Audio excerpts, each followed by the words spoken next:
If God's gift to mankind had another name, it would be Jonathan, who is your host. If you love all things comic book and all things cinema, you're at the right place. Welcome to Comic Book Cinema.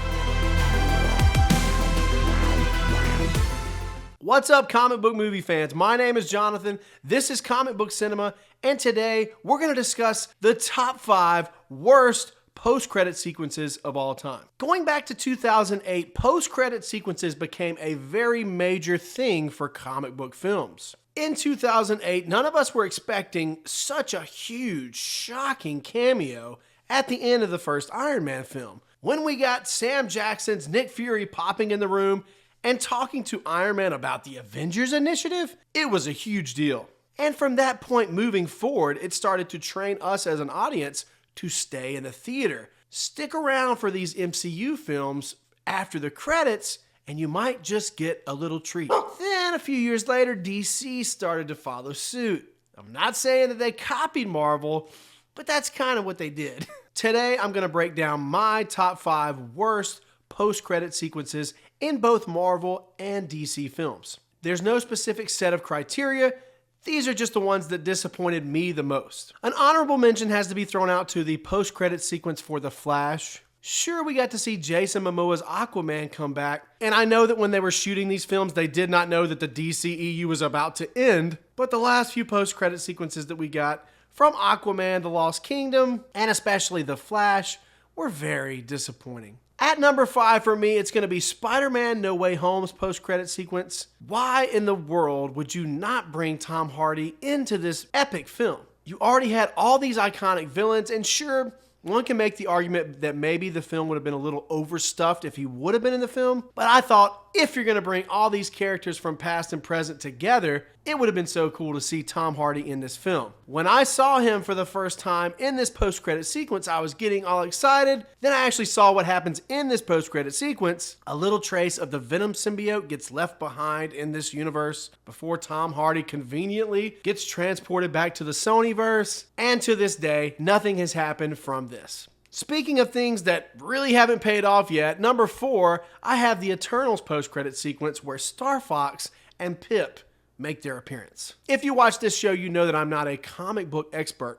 I'm a comic book film expert. So I know very little about Star Fox and Pip. The only Star Fox that I know wears a headset and is a super awesome fox. Well, it's told to us as fans that Star Fox is the brother of Thanos. We're not really sure what this Pip guy's role is yet, but he's voiced by Patton Oswalt, and the CGI looks awful. There's a lot of exciting potential here with this post-credit sequence, but once again, this is another post-credit scene that has not paid off, and it's been years since we've gotten it. Back in the good old days, Marvel would give us a post-credit sequence that meant something pretty soon. Number 3 for me is going to be Doctor Strange and the Multiverse of Madness post-credit sequence. This is a personal problem that I have, so I'm not trying to justify it. I have certain people that I just don't like, and unfortunately, Charlize Theron is one of those people. She just comes across as disingenuous, and like I said, I shouldn't try to justify this because she has literally never done anything wrong to me, and she's actually a really good actress, but her being in this post-credit sequence definitely didn't help matters for me.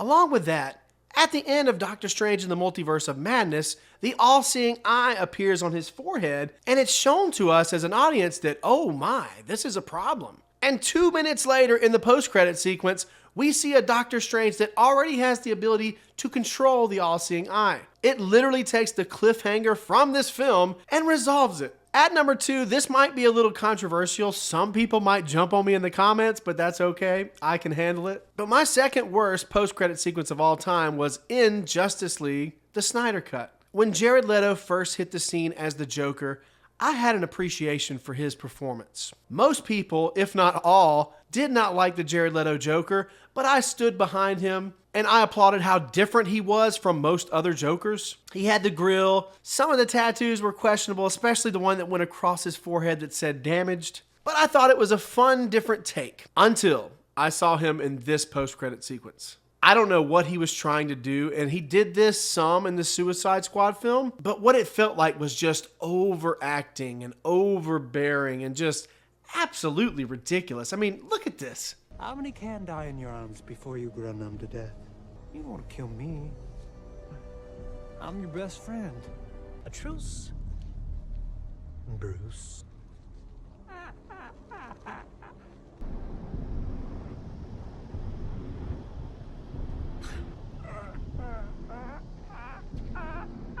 That is beyond cringy, and it definitely didn't help that Batman dropped the F-bomb. I don't think that language like that really fits the character of Bruce Wayne or Batman. I know this was like a post-apocalyptic scenario, and things have probably gotten really, really bad, especially if they had to rely on Amber Heard to help them out, but I just didn't feel like that fit the character. So with Leto's terrible performance here, and the language from Bruce, it's my second. And my number one worst post-credit sequence of all time goes to Morbius. I'm not sure how I got here.